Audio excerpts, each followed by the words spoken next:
Solar സമരത്തിലെ ഏറ്റവും ശക്തമായ secretariat ഉപരോധ സമരം 30 മണിക്കൂറിനുള്ളിൽ LDF അവസാനിപ്പിച്ചത് 2 മാധ്യമപ്രവർത്തകർ തമ്മിലുള്ള ചർച്ചയിലൂടെയാണെന്ന് മാധ്യമപ്രവർത്തകൻ ജോൺ മുണ്ടക്കയം വെളിപ്പെടുത്തുന്നു. CPM നിർദ്ദേശപ്രകാരം ജോൺ ബ്രിട്ടാസ് തന്നെ വിളിച്ച് ഉപരോധ സമരം അവസാനിപ്പിക്കേണ്ടേ എന്ന് ചോദിച്ചുവെന്നും ഇക്കാര്യം അന്നത്തെ മുഖ്യമന്ത്രി ഉമ്മൻചാണ്ടിയെ താൻ അറിയിച്ചുവെന്നും ജോൺ പറയുന്നു. തുടർന്ന് നടന്ന ചർച്ചകളിലാണ് ഉപരോധ സമരം അവസാനിച്ചത്. സോളാർ വിഷയത്തിൽ ഇടതുമുന്നണിയുടെ സമരം സെക്രട്ടേറിയറ്റിന് മുന്നിൽ കത്തിക്കാട് നിൽക്കുന്ന സമയത്താണ് ജോൺ ബ്രിട്ടാസ് എന്നെ വിളിക്കുന്നത്. എല്ലാവർക്കും അറിയാവുന്നതുപോലെ ആ സമയത്ത് സമരം എങ്ങനെയെങ്കിലും അവസാനിപ്പിക്കേണ്ട ഒരു സാഹചര്യം എത്തിയിരുന്നു ഇടതുമുന്നണിയെ സംബന്ധിച്ച്, പ്രത്യേകിച്ച് CPM-നെ സംബന്ധിച്ച്. അപ്പം ബ്രിട്ടാസിനോട് ചോദിച്ചു, നമുക്ക് ഈ സമരം ഒന്ന് അവസാനിപ്പിക്കേണ്ടതെന്ന്. അപ്പം ഞാനെന്താ ചെയ്യേണ്ടതെന്ന് ബ്രിട്ടാസിനോട് ചോദിച്ചപ്പോൾ ബ്രിട്ടാസ് പറഞ്ഞു, ഉമ്മൻചാണ്ടിയോട് ജോൺ ഒന്ന് സംസാരിക്കാമെന്ന് ചോദിച്ചു. ജോൺ മുണ്ടക്കയത്തിന്റെ വെളിപ്പെടുത്തൽ ശരിയാണെന്ന് അന്നത്തെ ആഭ്യന്തരമന്ത്രി തിരുവഞ്ചൂർ രാധാകൃഷ്ണനും പറയുന്നു. എന്നാൽ ജോൺ ബ്രിട്ടാസിന്റെ പ്രതികരണം ഇങ്ങനെയായിരുന്നു. ജോൺ മുണ്ടക്കയുമായിട്ട് ഞാൻ ഈ സോളാർ വിഷയം ചർച്ച ചെയ്തു എന്ന് പറയുന്നത് അദ്ദേഹത്തിൻ്റെ ഭാവനയുടെ ഭാഗമാണ്.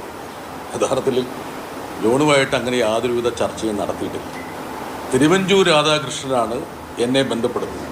ചെറിയാൻ ഫിലിപ്പിൻ്റെ ഫോണിലാണ് ബന്ധപ്പെട്ടത്.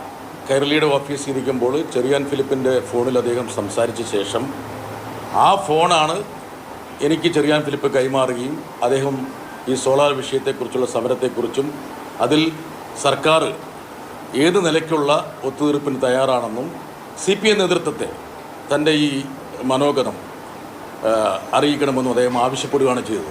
അന്ന് CPM സഹചാരിയായിരുന്ന ചെറിയാൻ ഫിലിപ്പിന് കാര്യങ്ങളെല്ലാം അറിയാമെന്നും ജോൺ മുണ്ടക്കയത്തിൻ്റെത് ശ്രദ്ധ പിടിച്ചു പറ്റാനുള്ള ശ്രമമാണെന്നും ബ്രിട്ടാസ് പറഞ്ഞു. എവിടെ നിന്നാണ് ഈ ജോൺ മുണ്ടക്കയത്തിന് ഈ കഥ കിട്ടിയെന്ന് എനിക്കറിയില്ല. പിന്നെ പലരും പറയാറുണ്ട്, വിരമിക്കുന്ന പത്രപ്രവർത്തകർക്ക് ഒരു പുസ്തകമൊക്കെ എഴുതി ഒരു ലൈം ലൈറ്റ് ഉണ്ടാക്കണം, അതൊരു രീതിയാണെന്ന്. പക്ഷേ ആ ഒരു പട്ടികയിൽപ്പെടുന്ന ഒരാളൊന്നും അല്ല ജോൺ മുണ്ടക്കയം. ഒരു പക്ഷേ അദ്ദേഹം ഒരു മേക്ക് ബിലീഫ് വേൾഡിൽ പെട്ടതായിരിക്കാം, അല്ലെങ്കിൽ തിരുവഞ്ചൂർ രാധാകൃഷ്ണൻ അദ്ദേഹത്തെ ബ്രീഫ് ചെയ്തുകൊണ്ടോ അല്ലയോ എനിക്കറിയില്ല. സോളാർ സമര ഒത്തുതീർപ്പിന് പിന്നിൽ CPM നേതൃത്വമാണോ എന്ന ചോദ്യം വെളിപ്പെടുത്തലുകൾ നിരവധി ഉണ്ടായിട്ടും ഇന്നും വിവാദമായി തുടരുകയാണ്.